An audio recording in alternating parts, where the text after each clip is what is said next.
Hello everyone. अब lecture हमारा कौन सा हो जाता है अगला, कुतुबुद्दीन ऐबक, जो बहुत ही दिल्ली सल्तनत की स्थापना करने वाला व्यक्ति था।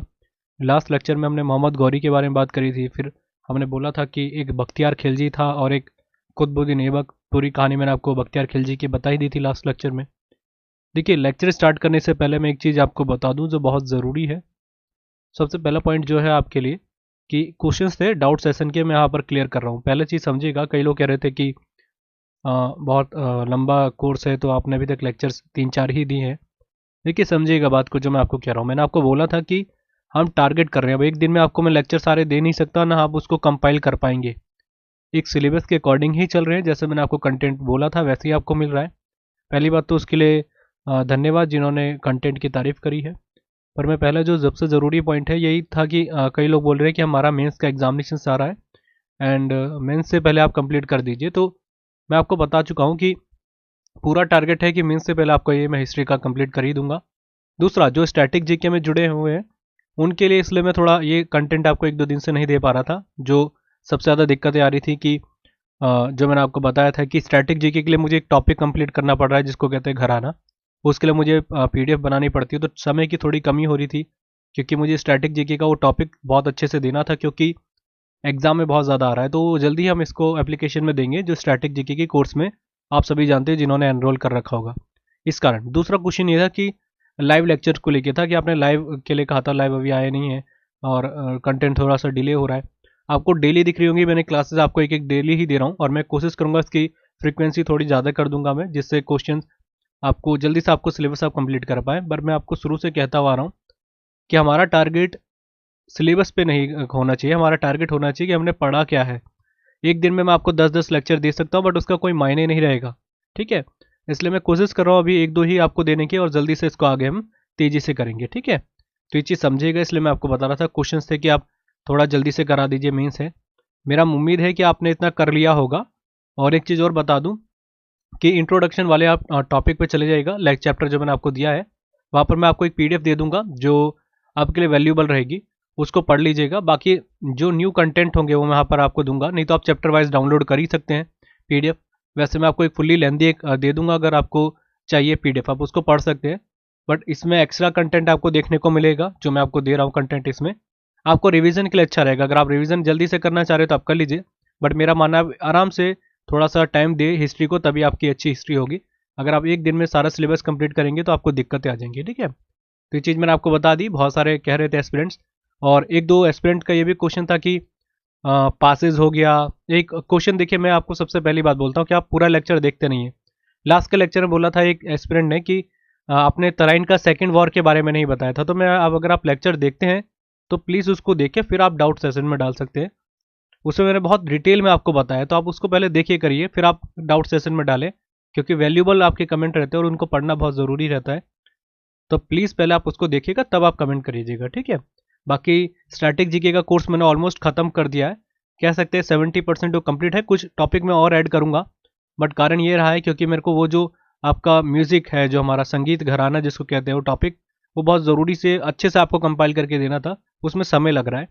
तो बाकी आपको जल्दी से वो कंटेंट मिल जाएगा। ठीक है, तो इसको देख लेते हैं। स्टार्टिंग करते हैं यहाँ से। हमारा पहला क्वेश्चन जो हमारा टॉपिक बन जाता है दिल्ली सल्तनत। अब देखिए, दिल्ली सल्तनत को पढ़ना बहुत ज़रूरी इसलिए बन जाता है क्योंकि हमारे लिए इसलिए ज़रूरी, यहाँ से क्वेश्चन बहुत सारे बनते हैं। तो अब हम मोहम्मद गौरी से स्टार्ट करते हैं।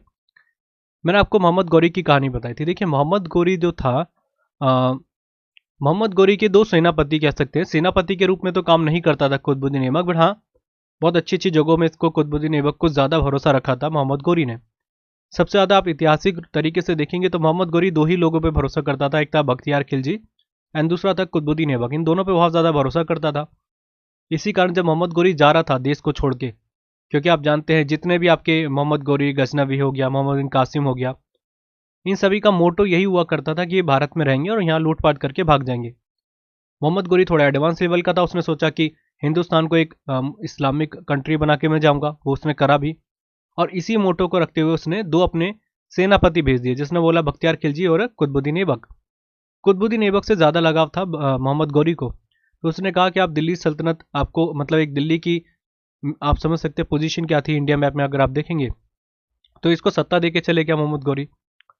बख्तियार खिलजी थोड़ा एक अलग टाइप का व्यक्तित्व था, मैंने आपको बताया था, उसने बहुत कत्लेआम मचाई और उसका टारगेट कुछ और था, इसका अलग था। तो ये यहाँ पर रह जाता है और बख्तियार खिलजी आते समय असम में जब हिमालय की तरफ बढ़ रहा होता है, यहाँ पर इसकी हत्या कर दी जाती है। और ये अलग अलग मत है विद्वान, अगर हम बात करेंगे इतिहासकारों के द्वारा, कई कहते हैं कि बीमारी या थकान के कारण मर गया था, कई लोग कहते हैं जहर दिया गया था।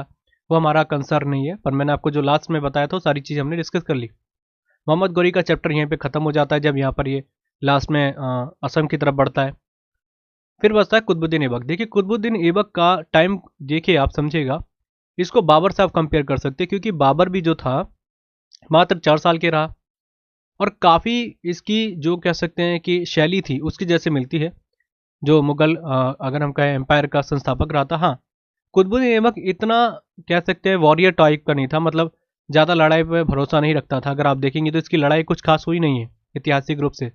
तो अब इसी के बारे में हम इस लेक्चर में पढ़ेंगे, जिसने दिल्ली सल्तनत की स्थापना कर दी। देखिए दिल्ली सल्तनत क्या है, जैसे मैंने आपको बताया मोहम्मद गौरी का टारगेट था कि मैं यहाँ पे लूटपाट करके वापस भाग जाऊंगा, क्योंकि लगाव उसका अपने देश से ज़्यादा था। उसने यहाँ पर इसको बिठा दिया। दिल्ली सल्तनत इसको कहा गया क्योंकि देखिए भारत का मैप में दिल्ली बीचों बीच में है और दिल्ली में ये इसको एक तरीके से राज शासन दे दिया कि आप यहाँ से बैठिए और पूरे भारत पे आप अधिकार करके चलिए, इसलिए इसको दिल्ली सल्तनत दे दी, मतलब इसने राजधानी के तौर पे काम करा। एक चीज़ और बता दूं, इसको दिल्ली सल्तनत का वास्तविक संस्थापक नहीं माना जाता, ये पहला पॉइंट है। और इसको ये क्यों बोला जाता है कि इसने दिल्ली सल्तनत की स्थापना करी, ये भी आपको बहुत अच्छे से क्लियर होना चाहिए, रट्टा नहीं मारना, हमने पहले ही बात करी थी। दिल्ली सल्तनत की एक तरीके से इसको संस्थापक के रूप में इसलिए माना जाता है कि इसका टारगेट तो देखिए, इसकी राजधानी हुआ करती थी लाहौर। लाहौर आप जानते हैं कहाँ पर है, पाकिस्तान के पास। लाहौर की स्थिति और दिल्ली की स्थिति आप ऐसे समझ लीजिए। तो लाहौर में रहा करता था, राजधानी इसलिए बनाई, राजधानी मतलब जहाँ पर ही शासन करता था, जहाँ इसका पूरा साम्राज्य था। बट ऐसा नहीं था कि दिल्ली में इसने किसी को छोड़ रखा होगा, इसने दिल्ली पर भी टारगेट करके रखा हुआ था। कहना मतलब है कि एपी सेंटर इसका लाहौर था, बट इसका टारगेट या इसकी शक्ति यहाँ तक प्रभाव देखी जा सकती थी। इसका मतलब कि इसने किसी भी अपने टाइम पे दिल्ली में किसी भी अन्य साम्राज्य या वंश या किसी भी शासक को इसने नहीं बैठने दिया था, तो इसलिए इसको दिल्ली सल्तनत का संस्थापक कहा जाता है। और मैंने बोला कि इसको वास्तविक इसलिए नहीं माना जाता क्योंकि इसने दिल्ली को राजधानी नहीं बनाई, इसने बनाया था लाहौर को। अभी हम उसको बात करेंगे, पर मैं पहले आपको ब्रीफली बता रहा हूँ जो चीज़ें हमको क्लियर होनी चाहिए। मैं बहुत ज़्यादा जब अपने टाइम पे मैं इसको कंप्लीट कर रहा था, मुझे बहुत ज़्यादा दिक्कतें आती थी। कारण पहला ये होता था कि दिल्ली सल्तनत का स्थापक हम बढ़ते थे तो यही आ जाता था, पर कई बोलते थे वास्तविक, तो हम बोलते थे इल्तुतमिश। तो ये चीज़ें आपको क्लियर हो गई जो मैंने आपको बहुत अच्छे से समझाई है। था इसकी राजधानी लाहौर, पर ये ध्यान रखता था दिल्ली में भी और एक तरीके से शासक के तौर पर काम कर रहा था। ठीक है, आगे बात करते हैं। आगे हमारा कौन सा हो जाता है, कुतुबुद्दीन ऐबक के बारे में पढ़ लेते हैं। देखिए दोनों इंग्लिश मीडियम और हिंदी मीडियम का है। हम अब इसको इंग्लिश में पढ़ेंगे और आप हिंदी में इसको चेक कर लीजिएगा। ठीक है, पहले रीड कर लेता हूँ मैं सारे पॉइंट को, जिससे हमको क्लियरिटी दिख जाए। कुतुबुद्दीन ऐबक के बारे में देखिए, Qutbuddin Aibak was a slave. Slave मतलब क्या होता है, गुलाम था ये, of Mohammad Ghori. And when India was left by Mohammad Ghori, जब मोहम्मद गौरी जा रहा था छोड़ के इंडिया को, he surrounded all his conquered territory to Qutubuddin Aibak. उसने जो भी जीता हुआ इलाका था इसको छोड़ दिया, इसको समर्पित करके चले गया। कारण ये था, मैंने आपको बोला था इसका टारगेट था कि मुस्लिम वंश एक तरीके से भारत में उदय हो। ये इस टारगेट को कंप्लीट करके वापस चले जाता है, बाद में इसकी मृत्यु हो जाती है खोखर जनजाति के द्वारा। फिर लिखा हुआ है, एंड दस the slave dynasty and Delhi सल्तनत वर एस्टेब्लिश्ड बाय कुतुबुद्दीन ऐबक। फिर इसके बाद कुतुबुद्दीन ऐबक दिल्ली सल्तनत और एक स्लेव डायनेस्टी की स्थापना करता है, जिसको कहते हैं गुलाम वंश। और गुलाम वंश क्यों रखा गया, तो देखिए मैंने आपको बताया था कि गुलाम था, एक तरीके से सेनापति तो था, बट मोहम्मद गौरी का ये एक तरीके से गुलाम भी था, इसलिए इसने गुलाम वंश की स्थापना कर दी थी। तो चीज़ मेरे हिसाब से आपको क्लियर हो गई होगी, बहुत ज़रूरी है। अच्छा एक चीज़ मैं आपको बोलता हूँ यहाँ पे, Mamluk dynasty, Mamluk dynasty Hindi में भी लिख लेते हैं। ममलूक डायनेस्टी क्या थी, आप कमेंट बॉक्स में, सॉरी यहाँ पे तो कमेंट बॉक्स नहीं मिलेगा, जब लाइव लेक्चर्स लेंगे तो होगा, तो इसको आप जरूर सर्च कीजिएगा। मैं बहुत पहले बता चुका हूँ, इसलिए मैं बता रहा हूँ क्योंकि आपको थोड़ी बहुत नॉलेज होनी चाहिए खुद से। कॉपी में लिख लीजिएगा, आपको पता चल जाएगा ममलूक डायनेस्टी। अच्छा लाइव लेक्चर के बारे में मैंने आपको एक चीज़ बोली थी कि लाइव लेक्चर इसलिए नहीं आ रहे, देखिए कारण ये है कि सिस्टम थोड़ा सा दिक्कत कर रहा था, और आप जानते हैं प्रोसीजर बहुत सारे होते हैं एप्लीकेशन में आपको लाइव लेकर आना, तो उसके लिए मैं थोड़ा सा समझ भी रहा था किस तरीके से, परसों मैं ट्रायल भी कर रहा था उसका। जैसे ही हो जाएगा मैं आपको कंटेंट लाइव में ज़रूर लेकर आऊँगा, क्योंकि इसमें बहुत लंबा प्रोसेस है और आप समझ लीजिए कि सिलेबस बहुत बड़ा है, तो टेंशन ना ले, मैं अभी आपको इसलिए जल्दी दे रहा हूँ ये कंटेंट रिकॉर्डेड लेक्चर में, क्योंकि कई लोग मुझसे डिमांड कर रहे थे कि आप रिकॉर्डेड लेक्चर ही दे दीजिए, क्योंकि लाइव अगर आप नहीं आ पा रहे हैं तो लाइव आपको जल्दी मिलेगा। और कोशिश हमारी रहेगी कि हम 8 PM से लेक्चर्स को सारे को लेंगे स्टार्टिंग से रात के टाइम, क्योंकि मॉर्निंग में और मॉर्निंग से इवनिंग तक मेरे पास समय रहता नहीं है। तो नाइट को हम देखेंगे 8 PM से, आपको मैं बता दूंगा वैसे। तो इसी टाइम से हम इसको शेड्यूल कर देंगे, फिर आप वहाँ पर लाइव आ जाइएगा। लाइव का फ़ायदा ये हो जाता थोड़ा कि जो आपके डाउट सेशन रियलिटी तौर पे अगर आप लाइव रहते तो मैं वहाँ पर आपको खुद क्लियरिटी के साथ बता दूंगा, ठीक है। कारण कुछ सिस्टम और प्लस एप्लीकेशन को लेकर थे, इसलिए मैं आपको लाइव लेकर नहीं आ पा रहा हूँ, पर जल्दी से हम कोशिश करेंगे उसके ऊपर। अच्छा, कहाँ तक हमने देख लिया था? हाँ, अब देखिए इसमें लिखा है because by this Lahore was made the capital but the work area remained Delhi. हमने बताया था कि इसने दिल्ली सल्तनत बनाई थी, पर इसको वास्तविक संस्थापक नहीं माना जाता क्योंकि इसने लाहौर की अपनी राजधानी बनाई। Qutbuddin Aibak was born in Pakistan and died in Lahore, ये याद रखना है क्योंकि लाहौर का ही शासक था और लाहौर में इसकी मृत्यु हो गई थी। इसके बाद लिखा हुआ he was a brave ruler and help Mohammad Ghori in the war of 1197 in the war of Bhimdev in the war with Bhimdev the ruler of अहिलवाड़। ये बहुत ज़रूरी कहानी है, मैं आपको बता दूं थोड़ा अच्छे से, रट्टा हमको मारना नहीं है। देखिए अहिलवाड़ के जो शासक थे भीमदेव, इनके साथ जो युद्ध हुआ था मोहम्मद गौरी का, और देखिए ये समझ लीजिए मोहम्मद गौरी को ऑलमोस्ट अगर हम कहें बहुत ही करीबी फाइट रही थी और मोहम्मद गौरी बाहर होने को था। मोहम्मद गौरी को पृथ्वीराज चौहान के बाद जो कोई शासक ने एक तरीके से पछाड़ा था वो यही था, जो जिनका नाम था आपका भीमदेव ने, गुजरात के शासक थे। बहुत कहते हैं जितना अगर मैंने पढ़ा है इसके बारे में, क्योंकि मोहम्मद गौरी के बारे में मैंने एक दो बहुत डिटेल में पढ़ा था और कई बार सुना था अपने टीचर से कि इनकी जो लड़ाई हुआ है मोहम्मद गौरी की पृथ्वीराज चौहान के बाद बहुत से ऐसे शासकों के साथ हुई है, बट पृथ्वीराज चौहान के टक्कर के थे भीमदेव और वो काफ़ी हद तक कामयाब रहे थे। बट ये भी इसमें कहा जाता है कि कहानी बहुत अपोजिट हो गई थी, इनको धोखा दिया गया था, इसलिए मोहम्मद गौरी जीत गया था इस लड़ाई को, ठीक है। तो मोहम्मद गौरी के साथ जो लड़ाई हो रही थी, बट उसमें मेन कहानी क्या थी, ये एक तरीके से ऑलमोस्ट हारने की कगार में थी क्योंकि इनकी सेना ज़्यादा बड़ी थी भीमदेव की। अब कहानी क्या हो जाती है कि मोहम्मद गौरी का जो ये सेनापति था जिसका नाम मैंने आपको बताया है कुतुबुद्दीन ऐबक, ये बहुत अच्छे से मदद करता है और हारती हुई सेना को एक तरीके से जिता देता है, जिसमें मोहम्मद गौरी बहुत ज़्यादा खुश हो जाता है। कभी इसको एक तरीके से इतनी बड़ी पद नहीं दिए थे, पर जब इसने अपनी बहादुरी का परिचय दिखाया तो इसके बाद मोहम्मद गौरी इसको अपना एक तरीके से सेनापति के तौर पे रख लेता है और हर चीज़ को इसी की मानता है। अगर आप पढ़ेंगे कभी कुतुबुद्दीन ऐबक के बारे में, ठीक है। तो अहिलवाड़ का अगर आपसे पूछा जाएगा कि किस साल इसकी युद्ध हुआ था, और ये आपके SSC का पूछा गया क्वेश्चन है CGL का, मैं जो आपको बता रहा हूँ साल पूछा गया था उसमें कि बताइए कि जो भीमदेव के साथ जो लड़ाई हुई थी कौन से साल में हुई थी, तो याद रखना है 1197 में लड़ाई होती है। अच्छा, और इसमें जो मेन रोल प्ले करा था वो था आपका कुतुबुद्दीन ऐबक ने। देखिए इसमें लिखा है वर्ष 1206 में कुतुबुद्दीन ऐबक का राज्याभिषेक होता है। सुपर इंपॉर्टेंट है, एग्जाम में आपके ऑलरेडी कई बार आ चुका है। मैंने आपको बताया था बाबर जैसा इसका काम था। 1526 में बाबर मुगल सल्तनत की स्थापना करता है, 1530 तक 4 साल, ये भी सेम वही कहानी है। पर उसकी लड़ाई मोस्टली उसकी लड़ाई में इसका समय बीतता है, पर ये इतना लड़ाई में नहीं रह पाता है। फिर इसने देखिए इसने क्या करा, मलिक की उपाधि को अपने पर नवाजा। बहुत ज़रूरी है मलिक, अगर आपसे पूछा जाता है कि मलिक की टाइटल या उपाधि को किसने लिया था, इसी ने लिया था मलिक को। और इससे ज़्यादा इंपॉर्टेंट हो जाता है इसकी दान प्रवृत्ति को लाख बख्श की उपाधि प्रदान की गई थी। क्यों? कारण देखिए समझिए, जैसे मैंने आपको बताया था कि बाबर की भी यही कहानी थी, तो जो आपका बाबर था सेम इसी की जैसे इसकी दान प्रवृत्ति मतलब समझ लीजिए जब खानवा का युद्ध होता है बाबर का, मैं आगे आपको जब उस बारे में बात करेंगे, तो उस समय भी वो अपनी कलंदर की उपाधि को लेता है। कलंदर कौन? बाबर। कारण ये रहता है, मैं इसलिए आपको रिलेट कर रहा हूँ कि आसानी हो जाए याद करने में, क्योंकि जब भी कोई युद्ध होता था तो ये अपने सैनिकों को मोटिवेट करने के लिए, चाहे ये हो आपका कुतुबुद्दीन ऐबक चाहे आपका बाबर हो, ये दोनों अपनी सेना को बहुत ज़्यादा मोटिवेट करने के लिए आगे रहते थे। और जैसे ही कुछ जीतते थे, लूटते तो थे ही, जैसे जीत जाते थे तो वो बहुत सारा धन अपने पास बहुत कम रखते थे और बाकी अपने सैनिकों को दे देते थे, जिससे मोटिवेट होकर अगली बार की लड़ाई के लिए सैनिक ये प्रेरित रहते थे कि अगर हम जीते तो हमें बहुत ज़्यादा धन मिलेगा। और एक अच्छी स्ट्रैटेजी भी मानी जाती है ये, तो इसलिए इसको लाखबक कहा गया और उसको कलंदर कहा गया।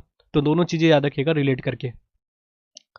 इसके बाद है इसके द्वारा भारत की पहली मस्जिद कुतुब-उल-इस्लाम की स्थापना की गई। ये जो मस्जिद है भारत की पहली है और इसी ने रखी थी कुतुबुद्दीन ऐबक ने। बहुत ज़रूरी है, ये आपको दिख रहा होगा, इसी को कहते हैं, ठीक है, कुतुब-उल-इस्लाम। आगे बात करते हैं कुतुब मीनार की नींव कुतुबुद्दीन ऐबक द्वारा रखी गई, जो दिल्ली में स्थित है। बहुत ज़रूरी है और मैं ऑलरेडी आपको बता चुका हूँ स्टैटिक जीके के कोर्स में। मैंने क्या बोला था, कुतुबुद्दीन ऐबक के द्वारा रखी गई थी। कहानी क्या थी समझ लीजिएगा, इसको बहुत ज़रूरी पॉइंट है। ठीक है, कुतुबुद्दीन ऐबक जब आया तो इसने क्या करा, और एक चीज़ और बता दूं, जब इसने पहला क्वेश्चन यहाँ पे क्वेश्चन बता दे, फिर मैं आपको रिलेट बताऊंगा। पहली बात, इसने नींव रखी, और इसने रखी किसकी याद में थी, उनका नाम याद रखिएगा, शेख ख्वाजा कुतुबुद्दीन काकी की याद में इन्होंने रखा, इसको नींव को रखा। और जो मैंने आपको बताया कि अगर आपको पूछा जाता है कि ये है कुतुब मीनार, अगर ये बोलेंगे नींव किसने रखी थी, तो ये था कुतुबुद्दीन ऐबक। पर आपको इसके स्ट्रक्चर को देखेंगे तो 1 2 3 4 और 5 5 मीनार हैं इसके ऊपर। इसको फेज वाइज काम किया गया था। तो देखिए 3 क्वेश्चन बनते हैं। पहला, नींव रखने वाला व्यक्ति कौन था, तो वो था आपका कुतुबुद्दीन ऐबक।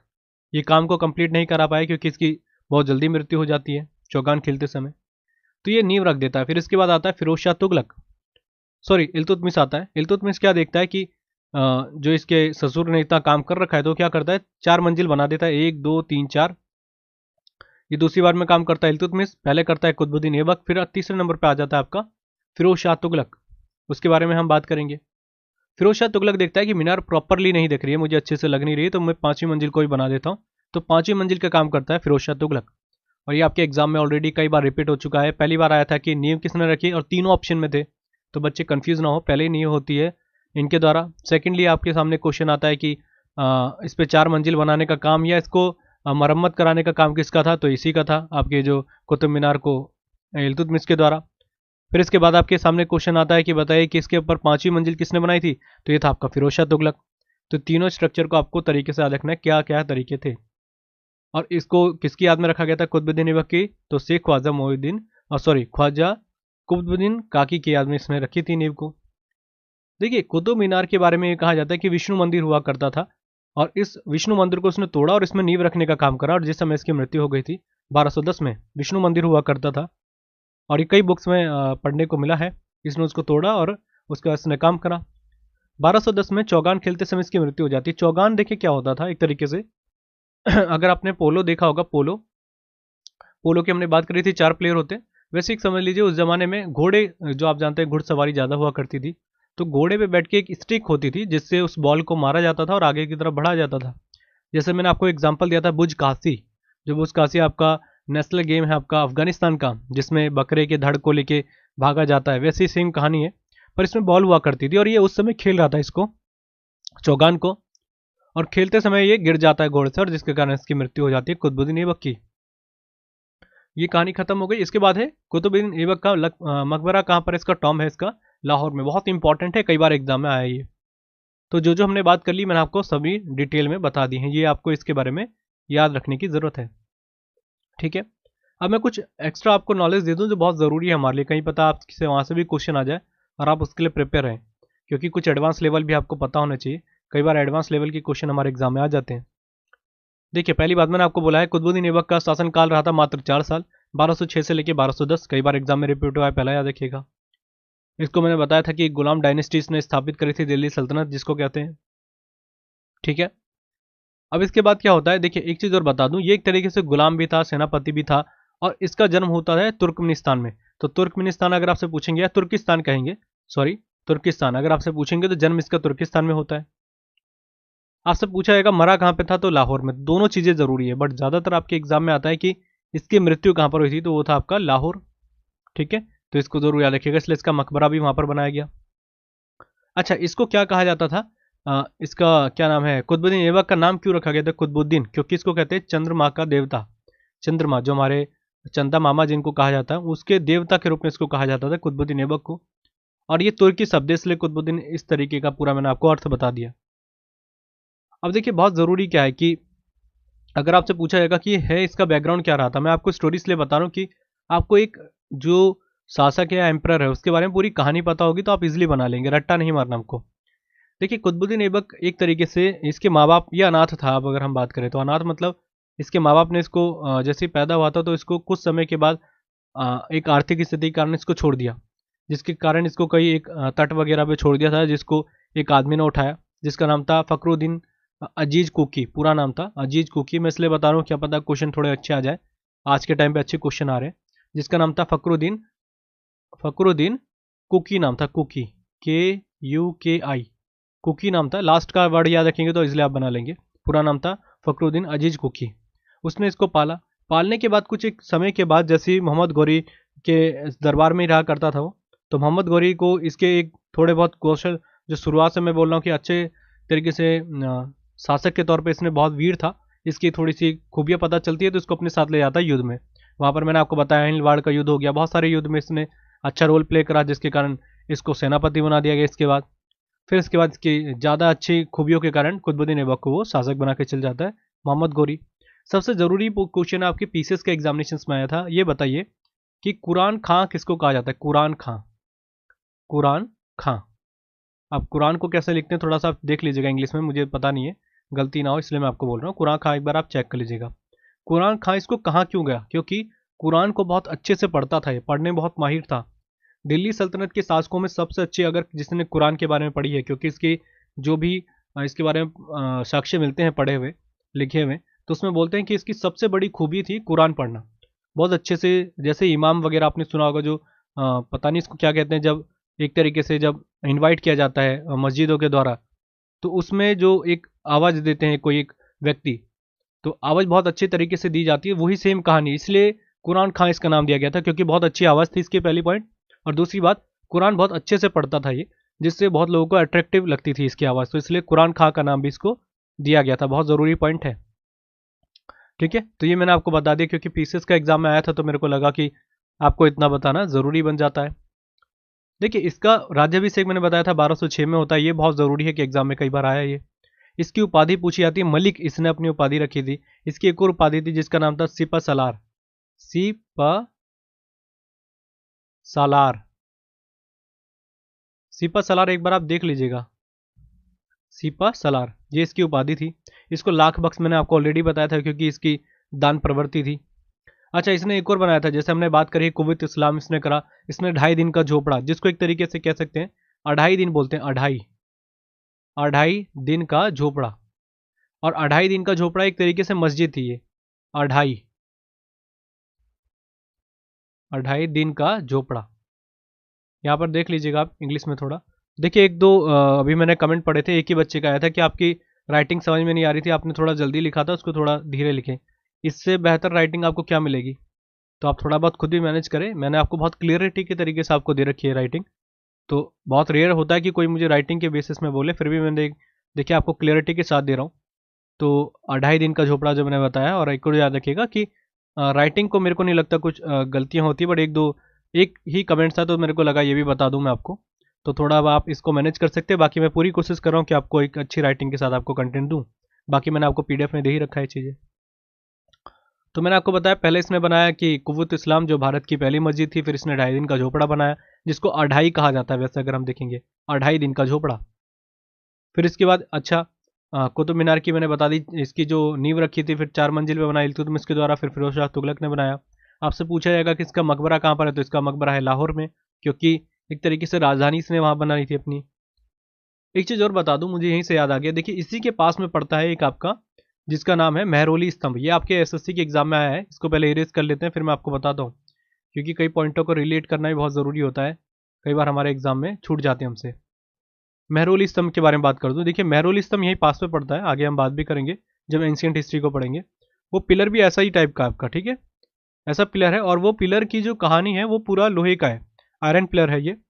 और मैंने आपको शायद स्टैटिक जीके के बारे में बताया था, जब स्टैटिक जीके की हम बात कर रहे थे उस कोर्स में, तो मैंने बताया था इसको बनाने वाले व्यक्ति का नाम था चंद्रगुप्त द्वितीय।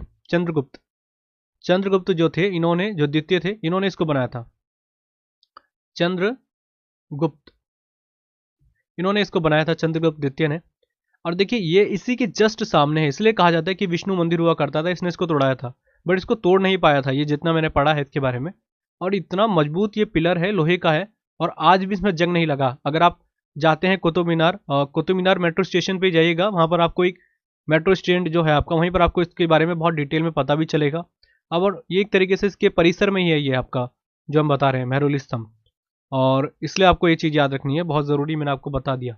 चंद्रगुप्त द्वितीय के द्वारा इसको बनाया जाता है। वैसे तो इसके बारे में कुछ क्लियर साक्ष्य नहीं कि इन्होंने ही बनाया था चंद्रगुप्त द्वितीय ने, वहाँ पर लिखा हुआ है राजा चंद्र, और राजा चंद्र को कई जगह साक्ष्यों के तौर पे जब हमने पढ़ा है इतिहासकारों ने, तो चंद्रगुप्त द्वितीय का नाम ही पाया गया, उनको कई जगह राजा चंद्र भी कहा गया था, तो ऐसा ही माना जाता है कि इनके द्वारा बनाया गया था ये। और इसी परिसर में, और ये भी कहने का मतलब है कि ये एक तरीके से भगवान विष्णु को समर्पित किया गया था, मंदिर के सामने इसको बनाया गया था इस कारण। तो बहुत सारी इसकी कहानियां हैं, पर जो मैंने आपको बता दी है, कई बार पूछा जाता है कि मेहरौली स्तंभ कहाँ पर है आपका, कुतुब मीनार में, दिल्ली में ही है। इसको बनाने वाले व्यक्ति का नाम था चंद्रगुप्त द्वितीय। तो ये भी याद रखिएगा। अगर आपसे पूछा जाता है कि बताइए कि ये कितनी ऊंचाई का है, ऊंचाई अगर आपसे पूछी जाएगी तो 7 मीटर याद रखिएगा। और इसमें जंग कभी नहीं लगा, इस कारण मैंने आपको थोड़ा सा ज़रूरी डिटेलिंग आपको पॉइंट बता दी। ठीक है, तो ये हो गया हमारा पहला व्यक्तित्व, जब हम बात कर रहे थे कुतुबुद्दीन ऐबक के बारे में, जिसने दिल्ली सल्तनत की स्थापना कर दी थी संस्थापक के रूप में। और बस यही लेक्चर इतना ही समाप्त करते हैं, इसके बाद अगले लेक्चर की तरफ चलेंगे। एक चीज़ और बता दूं, एक क्वेश्चन था कि आप बड़े बड़े लेक्चर लेकर नहीं आ रहे, एक ही लेक्चर में लेकर आ रहे हैं एक एक एम्परर को। आपको पढ़ने से मतलब होना चाहिए, मेरा मानना ये है, और मैं इसलिए छोटे लेक्चर लेकर आ रहा हूँ। एक ही क्वेश्चन था ये कि जब मैंने स्टैटिक जीके का आपको कोर्स दिया था तो कई लोग कह रहे थे कि आपने एक लेक्चर 4-4 5-5 घंटे का कर दिया, तो उसको ब्रेक करें जिससे हमको बहुत थोड़ा आराम से हम इसको कंटेंट को तैयार कर सकें। इसलिए मैं अलग अलग एम्परर को अलग अलग लेके चल रहा हूँ, क्योंकि किसी भी तरीके से आपका मिसमैच ना हो जाए, अलग अलग तरीके से आप पढ़ ना ले उसको। इसलिए मैं इसको कंटेंट को अलग तरीके से आपको दे रहा हूँ। ठीक है, तो मेरे हिसाब से आपको कंटेंट में दिक्कतें नहीं आएगी, अलग तरीके से आपको पढ़ने की ज़रूरत नहीं पड़ेगी। ठीक है, तो बस इसको ख़त्म करते हैं। कुतुबुद्दीन ऐबक से इतने ही क्वेश्चन आते हैं, और इसके ऊपर मैं कोशिश करूंगा एप्लीकेशन में आपको क्विज देने की। तो आज के लेक्चर के लिए इतना ही, थैंक यू।